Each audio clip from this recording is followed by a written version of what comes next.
Hey everybody, Randy Patterson here with Boomerocity, and in this episode I have somebody for you who has been on my bucket list for a very long time, and I have no idea why I haven't been able to interview him up to this point. Just schedules didn't work out.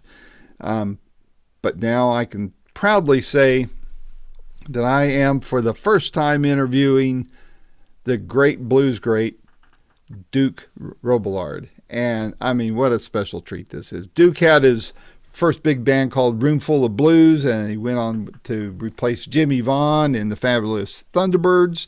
And he's worked with Bob Dylan and just all sorts of people. But the guy is a national treasure. I would even say an international treasure because of his appeal around the world.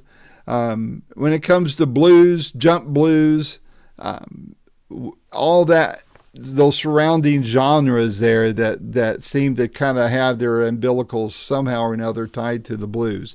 Duke has been it. He is an amazing artist, a fun guy to talk to, as you'll see here in this interview. And just I love his dog too. You'll see his dog in this video, in this interview. But man, what a treat it was to finally get to talk to this national treasure. If you love these kind of videos, please hit like. And if you're not already a subscriber to Boomerocity, please hit subscribe. It's not going to cost you anything extra. It's just us, and it helps us with our monetization if you're a subscriber and watch our interviews. So free entertainment for you, a little bit of income for us. We're all happy. So while you're at it, please share this interview with your blues-loving friends, people who love good guitarists, love a breadth and depth of genres of music. This interview is going to be a fun one for them to listen to as well. So without any further ado, here is my first of what I hope are many more interviews to come with the great Duke Robillard. Until next time, this is Randy Patterson with Boomerocity. Take care. Hello. Well, hello, Duke. How you doing? I'm good. Oh, good deal. Where are you clicking in from? From home, Rhode Island. Rhode Pawtucket, Island. Rhode Island. I see. I haven't been quite that far. I've been to Massachusetts and New York and all that, but I'd like to see Rhode Island someday. I hear it's beautiful. It is. Who's your friend there? This is Minnie. What kind of dog is she? Companion. She's a long-haired dachshund. Ah, okay. I couldn't tell. I thought maybe it might have been a small golden retriever or something, but she's adorable. Oh, yeah, she's a good girl. Well, good deal. Well, Duke, thanks so much for taking the time. I really do appreciate it. And I've been following you for a long time and have wanted to interview you for a long time. So now it finally gets to happen. So finally, thanks so much. So, and before I forget, I want to thank you for all the years of great music, man. Your dedication to your craft and just striving to make fans happy. I'm a happy one, so thank you for that. I greatly appreciate it. You're welcome, and thank you. And I love your new album, Blast Off, man. How many albums does this make for you? This is number 38 for my my personal releases. Wow. 38. I'm hoping to hit 40 before I retire, but we'll see. Well, good deal. How was this? How long did it take you to make this record? Not very long, really. My band and I, well, we've been together. Most of us have been playing together for a long time, pretty much 20 years, sometimes more than 20 years for some members.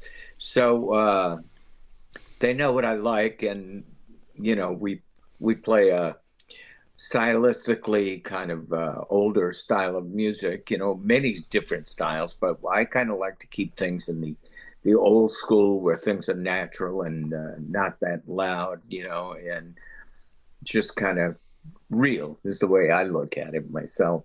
So when we get in the studio, we're usually pretty quick. And I mean, we get a lot of songs on first or second takes, and and then we spend some time dressing things up, adding some extras and stuff. But a lot of times, now that we have Chris Cody singing with the band, a lot of times we'll do a track live and do it in one take, and even the vocal will be a one take thing. So Wow. So you sit in the studio and you all just face each other, huh? well, some of them are in booths, depending Mm, on because you have to have some separation for a clean right. sound, but we try to keep a lot of things in the same room as much as we can without messing up the sound. Right. Yeah, you don't want to I'd recall crossbreed. record it all in one room if I could, but today's standards things are different. But I like the sound of things. I like record. I listen to a lot of 78s. I have a lot of 70,000s of 78s, and I like Wow. it back when there was just one or two mics. I prefer that sound. Yeah. Well, yeah, I mean, you've seen a lot of changes in recording. I mean, over 30, 38 records. I mean, good Lord, you've probably seen pretty much all there is to see in the studio, to that point where there are any surprises for you in putting this record together compared to the others, even though you guys are a well-oiled machine. Not really, because we work with an engineer who I was his first client back around 19. Ooh, what was it? Maybe 1980 or so. I can't remember exactly. But yeah, I've been working with not always the same engineer, but I do a lot of my records in the same place. And we just have it's all about the music because we don't have to spend a lot of time on technical things. And he's gotten better as we go along. We've gotten better. So it's nice when you have a real team that just knows what they're doing. And we're not a band that comes along trying to set new records or new break new things in, experiment. We're not experimental. We're kind of more Hmm. tried and true old style. Yeah, yeah, I get that, and that's what makes you so endearing to everybody of the genre, you know. But what that all said, was there anything even remotely different about working on this album as compared to the previous one or all the other ones?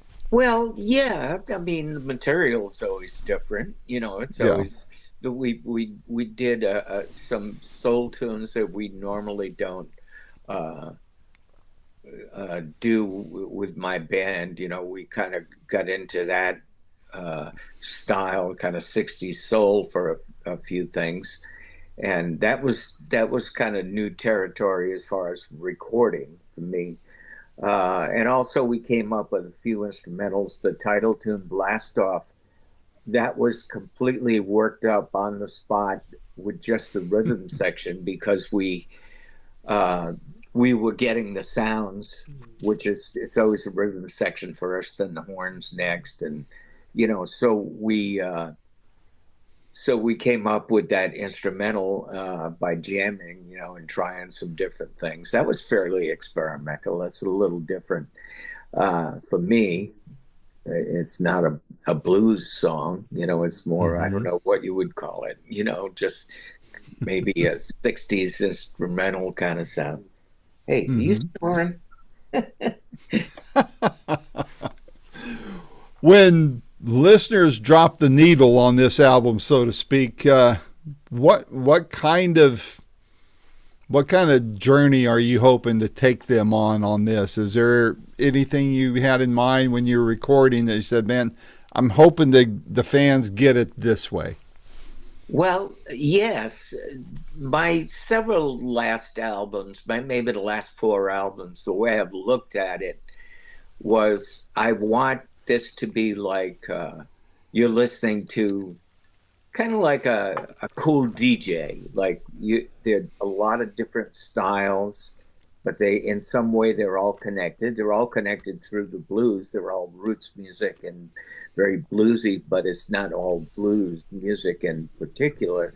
there is a lot of blues, but there's also swing, jump, R&B, soul, jazz. You know, there's all these elements that I like it to be so it's a real interesting combination of musics that kind of you listen to a cool radio show maybe. So you've Yeah. got a lot of variables, you've got a lot of different kind of tunes, but they all have a similar slant in a certain way. You know, they're all connected. So I like to think that makes it a really enjoyable listening experience to just sit down and listen to the whole album. And that's what I'm kind of trying to do, you know. It's like I know. Go my ahead. I'm radio sorry. station. You know, that's all. Yeah. Well, this day and age, it seems like with the internet and streaming and all that, people are so conditioned to just one song. And guys like you and I, we grew up where a new album was an event, and you couldn't wait to buy the album and get it home, and ceremoniously unwrap it and put it on the turntable, drop the needle, and read the liner notes. I'm still that way. Me too. Me too. I'm that way. Even when I buy used albums, I'll do it that way too. Sure. But is there a particular song on Blast Off that you would point to fans or maybe potentially new fans that you say, hey, if you like this song, you're really going to get the gist of the whole album here? Well, I think the first song, which is, I can't think of the name of it at this moment. When I Get Lucky. Yeah, When I Get Lucky. If you listen to that, you kind of jump. R&B is kind of like what I'm known for the most, I think. So, a good time, bluesy, danceable party music. That's a lot of what this is about, And so that's why I put that song first. I thought it was a good example of kind of an overview of my style. I'm known for kind of jump blues, early rhythm and blues style. So that, I would say that, gives a good overview of everything. I agree. What's been the feedback from friends, fans, crowds, that sort of thing so far? Well, the crowds love the music, love the tunes, and response from critics has been unbelievable. It's like all of a sudden it seems like everybody gets what I'm doing all of a sudden with this album. I mean, I'm not doing anything really all that different, but maybe it's the combination of songs, Chris Cody being the singer, having a great voice. He does. People have commented on the sequencing of it, that it really all fits together in a really good way. I put a lot of thought into the sequencing of all my records, but it seems like this one's hitting home with all critics, and I don't know exactly why, but hopefully it's just because I get better at what I do. Boy, and that speaks a lot about how you're approaching things, because so many times, people that make a living doing music, it seems like some of them, not all of them, all the great ones, such as yourself, are always wanting to keep getting better, and they feel like there's always room for improvement instead of feeling entitled to mail it in all the time. And fans pick up on that. I mean, most people aren't fooled by somebody mailing it in on a performance or on a record, but when you're really pushing it, and people like to see their artists have fun, and it's always apparent. I've not seen you in concert yet, but I've watched a lot of video of you, and it shows that you still have fun, unless you're just fooling everybody. Are you still having fun? Oh, of course. I mean, I wouldn't continue to do this if I wasn't enjoying it. If I even being older and having arthritis and that kind of stuff. It can be painful sometimes to play, but when I totally forget about all of that once I'm on the stage, I have an audience that wants to hear it. I'm there to entertain them, and I really love my job. To that point, what keeps that spark alive for you after all these years? I've just never ever been let down or not fascinated by music. I may not go looking for more new modern music, although I do hear things I love. I hear bands I love, songs I love. But the thing that keeps me going is just, that I have a giant record collection, and that music keeps me inspired. I keep going through it. I've got thousands of just 78s alone, not to mention CDs and vinyl. Uh, I recently sold about 500 records to someone, and that's still a drop in the bucket. you know, it's just a drop in the bucket. It's my life. I'm listening to music and learning about. There's always something to learn too, musically, production wise. I mean, I get production ideas from tunes from 1925. I, Wow. I do. I listen to more music from pre 1930 than I do anything. Well, who's garnering your attention coming up through the ranks, or currently, among your blues peers and that type of thing? Who's catching your attention these days? Well, people that I've always loved, my co-conspirators, I guess you could call them. People like Rick Estrin and the Nine Cats, and um, just all the bands out there, the Fabulous Thunderbirds, Hmm. Jimmy Vaughan. The people that do similar thing to what I'm doing. I'm always interested in, and then new people coming up. There's a young guitar player named McKinley. Let's see, what's he? McKinley James, who plays, vintage style music, and that's what I like. I love a specific set of genres that really don't have much to do with anything modern. And the way I look at it, music has no lifespan, really. I mean, like I said, I listened to music pre 1930, and to me, it sounds as fresh as the day it was recorded. So, and that's just the way I am about music. I think if music is good, it's going to be good for hundreds of years. There's no reason not to love it just because it's older, and I just gravitate towards music that was made, say the 20s through the 60s. Hmm. I love Motown, I love when I'm in the car, my wife and I were always listening to Smokey Soul Town, and I'm Yeah. finding out more about that and learning about new soul tunes. Maybe that's part of why I have some soul music on my new album, because I hear a lot of it, it's great music, and I'm learning more about it.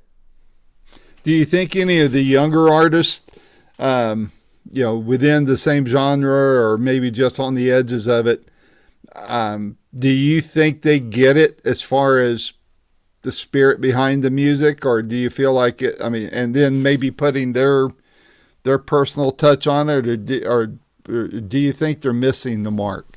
No, no, I think there's lots more than ever, lots of young people who really respect the real sound of the genres and really Mm-hmm. work hard to capture it. And I think they are doing that. I'm sorry Mm-hmm. that I don't have a bunch of names off the tip of my No, tongue. don't worry I about it. should, because they're out there, but I Mm-hmm. just I'm getting forgetful because I'm getting older. But anyway, I think there's lots of young people that get it and try to preserve that sound, and whether they're trying to preserve it or carry it forward and create something new with it, there's a lot of people that are paying attention to these different kinds of musics and going back and studying them. Mm-hmm. And I'd like to hope that maybe the way I am has a little bit of influence on that idea to respect the, you know, former generations of music that are great music. Because I just, like I said, it's always been that way with classical music. That's been timeless. It goes back hundreds and hundreds of years, and people are still, you know, learning to play that music correctly or Yeah. express it in a new way or, you know, whatever. Uh, so, you know, I think American popular music, from blues to jazz to country music to swing to, you know, all of R&B, it's classic music. It is our classical music, you know. Yeah. Totally agree. Did you ever imagine when you first started out in this business that you'd be doing music at this level all these decades later?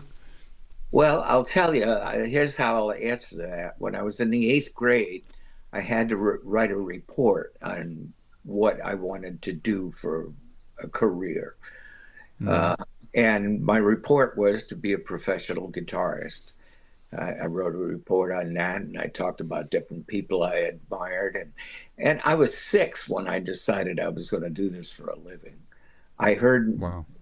my brother was 10 years older than me, and he would bring home all the rock and roll records. I was born in 48, so in like 1955 and 6, he's bringing home Little Richard, Fats Domino, Chuck Berry, uh, Jerry Lee Lewis, Elvis, you know, all of that stuff.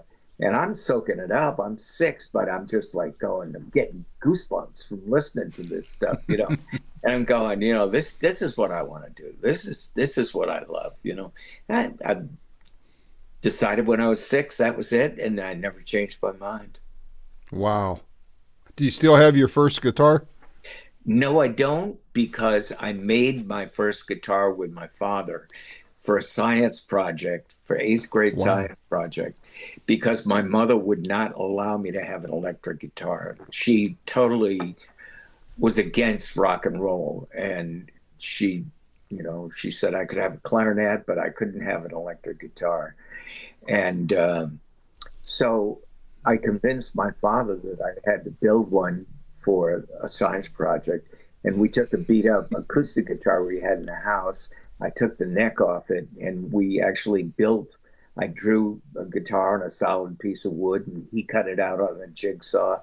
And we actually put it together, and it worked. It was hard to play, but it actually worked. And I was in a band a week after we put it together. My goodness. That'd been kind of cool if you had kept that, though. I mean, Oh, of just. course, I'd give anything for it now. I literally threw it in the dump Oh, man. when my father bought me a real guitar, you know, one that was easy to play, and you know, because I just felt like here I am, you know, I know I have some talent, but this is so hard to play, and I can't play as good as I am because I don't know what to do to make it play better. You know, it Yeah. was things that we did wrong that made it not an easy instrument to play, you know, but at least it was a start. Well, that showed your motivation. If you can make that work, you could make the good ones work, right? I was motivated, that's for sure. You've been a part of so many musical chapters, from like Roomful of Blues to your solo career, and the T-Birds, all that.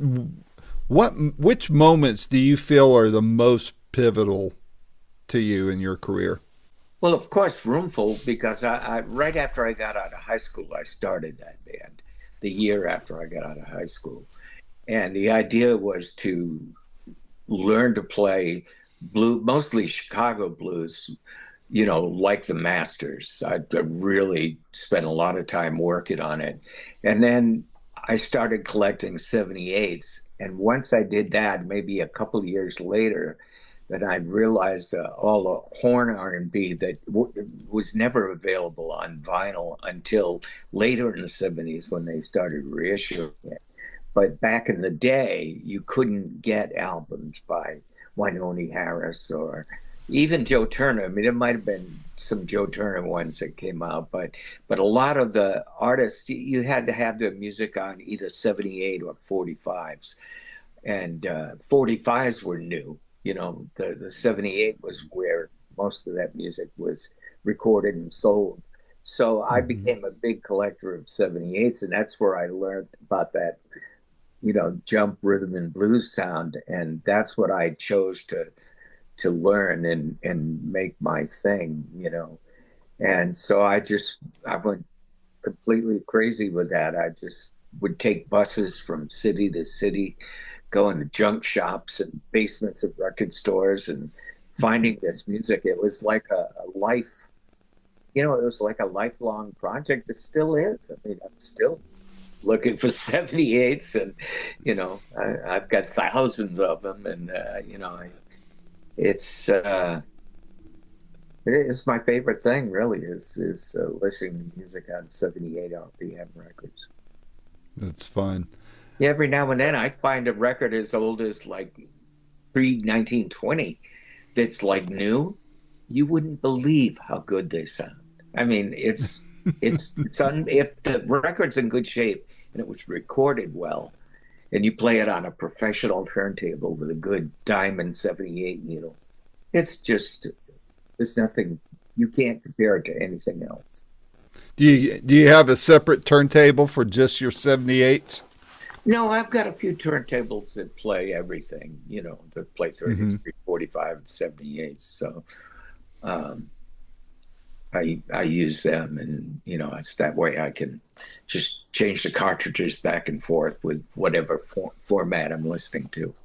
That makes sense. I've heard of some where they just have, a dedicated one for 78s, and of Oh course yeah, 33s and 45s, but that's a little too sophisticated for me. So there are, and I've almost bought.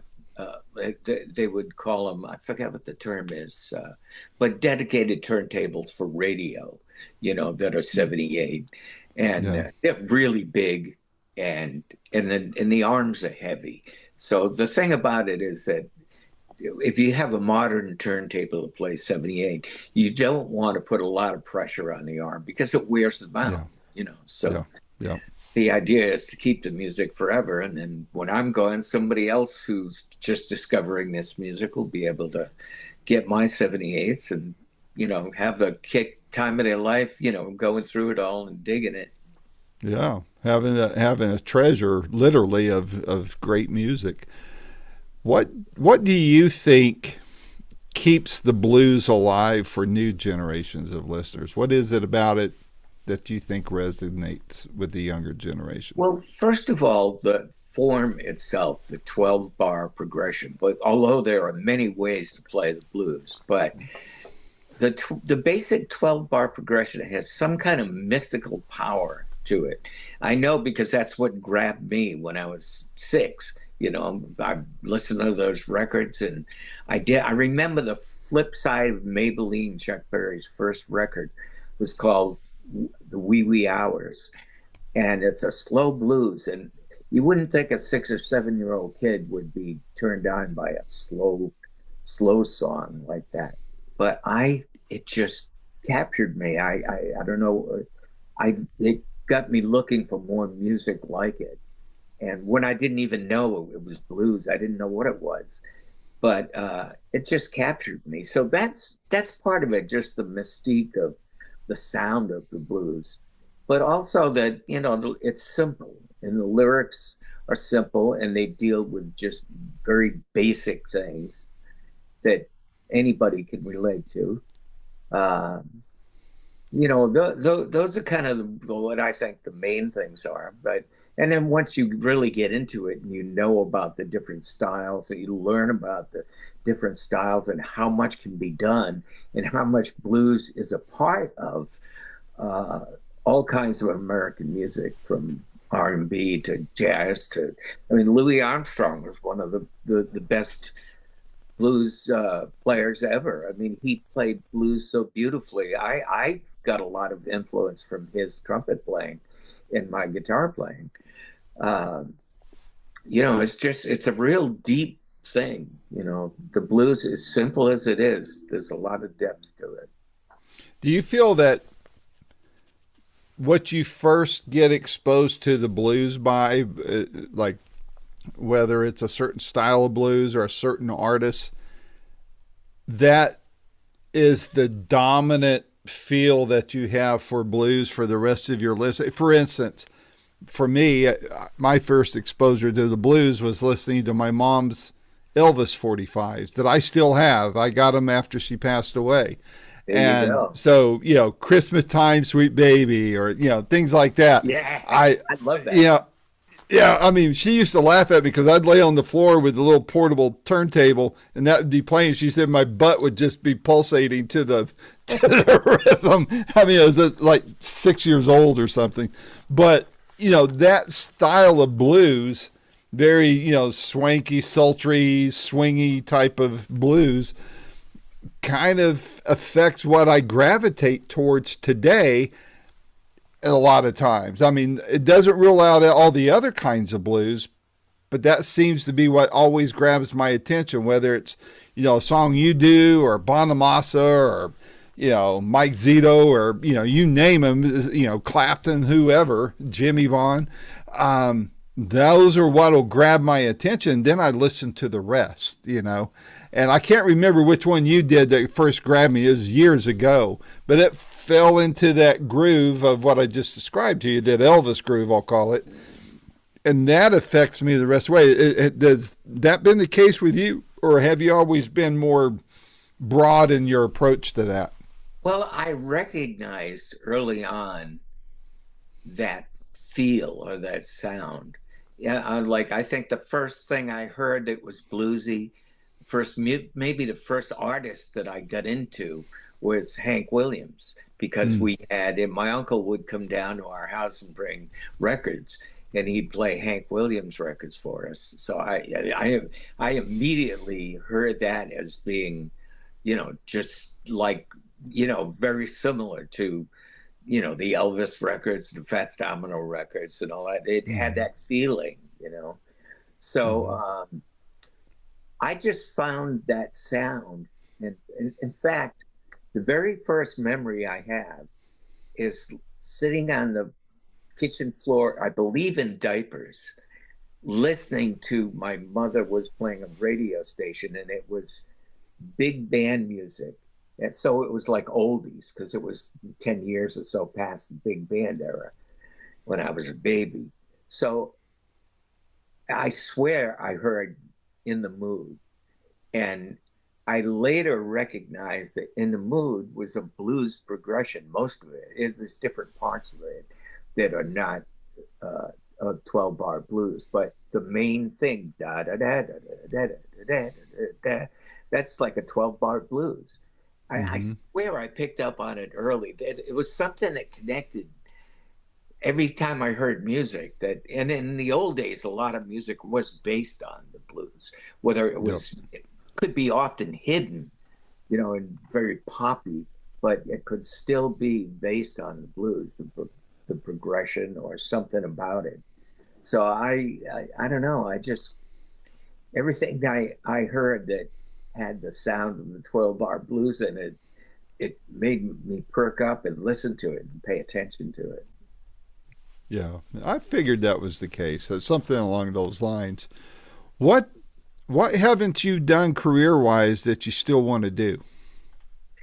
Well, I can't honestly say there's too much more because most of the people I've been fortunate, I've got to produce and play with and record many of the artists that I've worked with, like Jimmy Witherspoon and Jay McShann, Billy Boy Arnold. There's tons of them that Roscoe Gordon. Uh, but I wished I could have recorded something with, say, BB King or T-Bone Walker, or some of the early guys that were big influences on me, like Lowell Fulson. I did get to play with Lowell Fulson. I did get to play with BB King, but I didn't get to record with them. And unfortunately, but the only one left that's out there playing that's alive is Buddy Guy, and Yeah. I doubt that's going to happen. That I'll get to record with him, but I have had the opportunity a few times to play with him also. So it's been. And he's still at it. I mean, what, 90 years old? I mean, he's like another John Mayall, you know? It's unbelievable, really, that he's that he still does it. He keeps retiring, but then he'll come back out because he misses it. You know, it's who he is. I've developed. I can't say we're friends, but I've developed a friendly relationship with his son Greg, and he, great guy, and he tours with him and all that. But just to see that, at 90, that Buddy's still doing it. I just lost my dad in October, and he was 89, and I know he was in fairly good health besides having Alzheimer's. He was surprisingly spry, and I'm thinking, heck, my generation's probably not even going to make it there. And if we do, I'd be surprised we're that spry and that healthy, Yeah. But well, what's on your radar for the rest of the year, Duke? What you got going on? Well, touring, really, doing dates all over this country, and we're going to Holland in May to play a couple festivals. And I'm going to be in Norway at the Blues in Hell Festival in September. I'm going to be in Helsinki, Finland for a concert in December. And I've got plenty more things, but those are the ones that are sticking out in my head. I love going to Europe. I just like to go there. I like everything about it. The people, atmosphere, the architecture, the food, Well, they love American blues too, you're probably feeling like you're being treated like royalty while you're there, huh? Yeah, we get treated very well. It's it's very nice. Well, I'm going to keep an eye on your itinerary to see when you're going to be near me. I bounce back and forth between the Knoxville area. Right now I'm up in the Smoky Mountains, and I'm also going to be I'm getting married in the near future, and I'll be in Anderson, South Carolina a lot as well. So I'm going to watch your itinerary and see when you're going to be within spitting distance of me, and I'll look you up, and maybe I get to meet you in person and shake your hand. All right, man. I hope we do get to meet up.